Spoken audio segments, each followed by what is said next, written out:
Hi, once again I'm Sydney and I am a servant of the Almighty God. Continuing the series on the recognizing God's omnipotence, today I want to focus on the Bolas spider. And as you follow this podcast, you will see there's a lot of things that are coming together here. But in this one, speaking about the Bolas spider, I will reference some of the amazing thing that, the kind of inspiration that's been coming about memory and knowledge and all of that stuff. Because the Bolas spider, right, is a spider that, unlike many other spiders, just spin a web as a trap that things just, so you have this web that as things try to fly by, so it basically is like a net. This one uses like individual webs. So it uses like a string. And on that string, it creates this, believe it or not, this is really, when you think about what goes on here, it creates an imitation sex pheromone that attracts, right? Because, every animal is going around and it's like, wow, here's another thing that, basically a mate. So it goes and it gets stuck to the web, right? It imitates a sex pheromone of these moths. So they get attracted, it gets food. This sounds natural when you see it, just like many things around us. But if you really think about it, this spider gets no training. So it gets no training. It comes out of the little egg, or and you have these tons of little spiders, runs off. But within each of them, and this is where I talk about memory and knowledge, right? We know things when we are taught. We hear, we get information from outside, but that becomes part of our knowledge. That is stored in memory, and again, my history as a software engineer, we have memories, volatile, non-volatile memory, and we read it. This is what basically is happening here right now. This is information stored somewhere in memory, and the presentation here is being retrieved from that for you. But the Bolas spider, it has no training whatsoever, none. And it knows not only how to spin a web, but it knows how to manufacture these sex pheromones so that it can attract these moths, which is, so when you really think about it, this is where that concept of something randomly happening obviously falls apart. Because this spider somehow knows. So that knowledge is in its memory. It knows how to do that. Knowledge and memory go together. You have to have memory to store that knowledge. And we see in all these, when I talk about complex and simple, and even in the complex, many of our autonomic features, like when we're sleeping, we don't have to control our breath. So a lot of these things, our immune system, all of those things, we don't have to train that. Within us, there is that memory of things, that knowledge, right? Things are stored somewhere, and we may not be even aware. Similarly, this spider has the knowledge.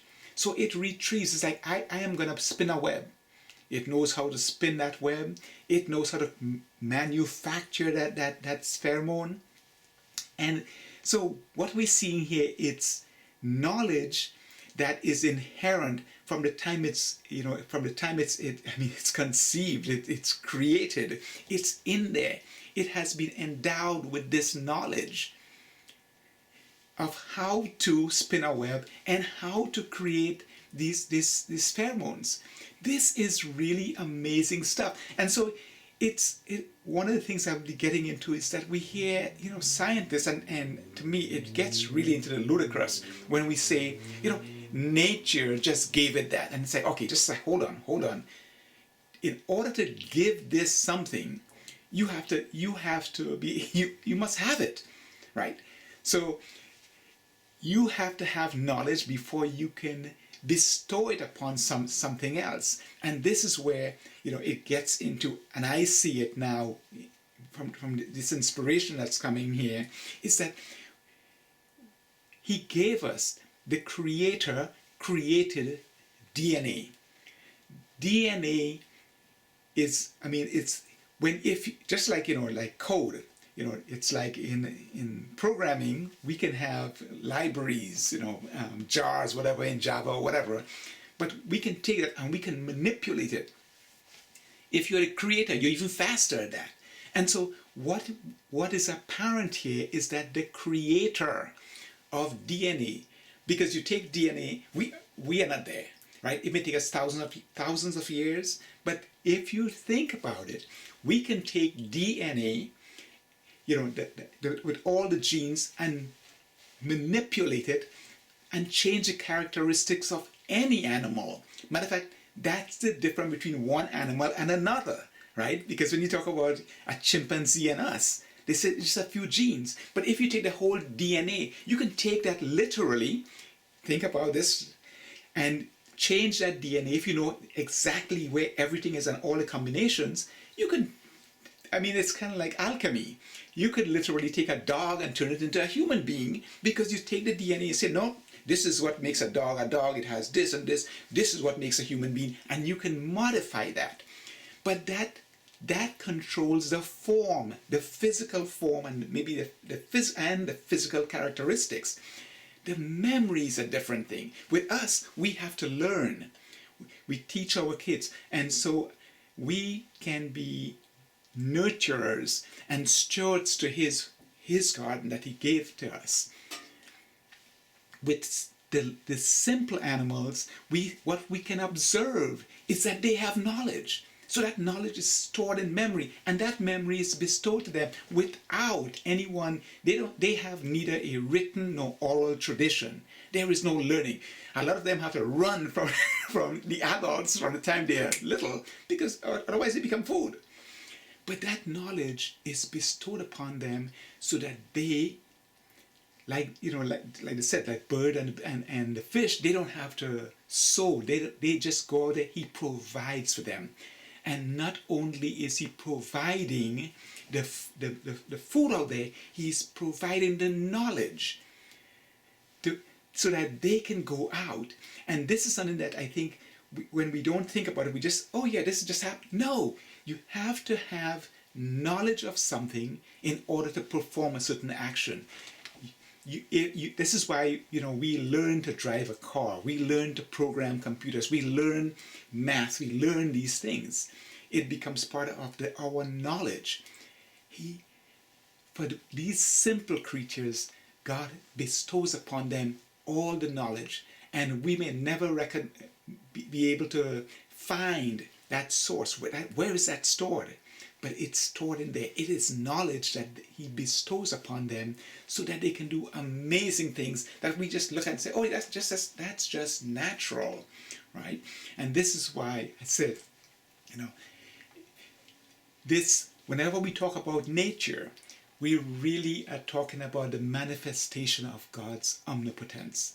We see something as simple as the Bolas spider. It's an amazing thing because we can observe there him bestowing upon this spider the knowledge of how to do amazing things, like create a fake, a pseudo pheromone that attracts something that it needs to eat, besides all the other things. But if we look around us, we'll see these trees that protect themselves.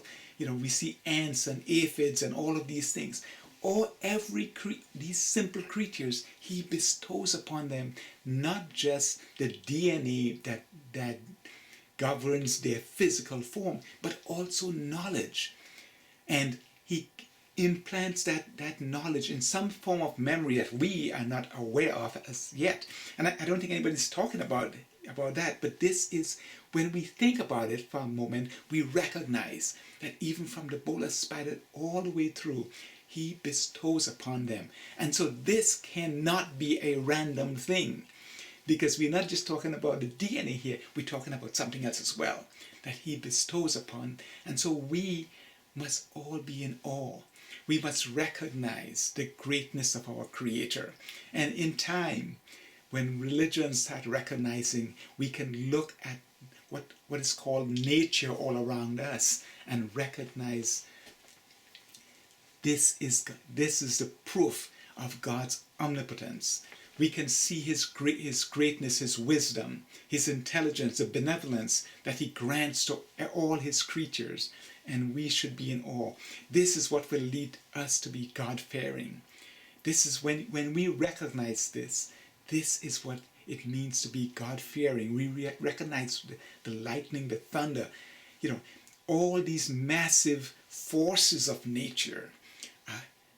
This is the implementation of his greatness. I want to remind you that this is not a coincidence that you run into this. It's a series of action and decision that you made that that led you to this, so that you can start thinking about, we all exist in the presence of the living God. We are always in his presence, right?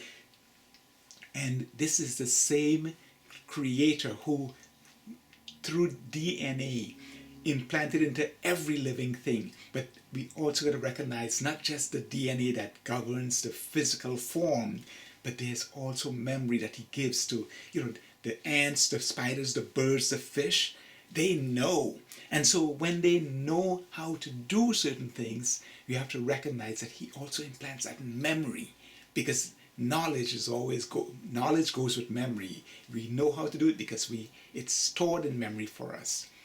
I want to thank you again for taking the time, and until, think about it, pick up a copy of the Humanity's Inflection Point. This is where I go into some of the great things that I think will come out of all of this as we universally recognize the omnipotence of our Creator.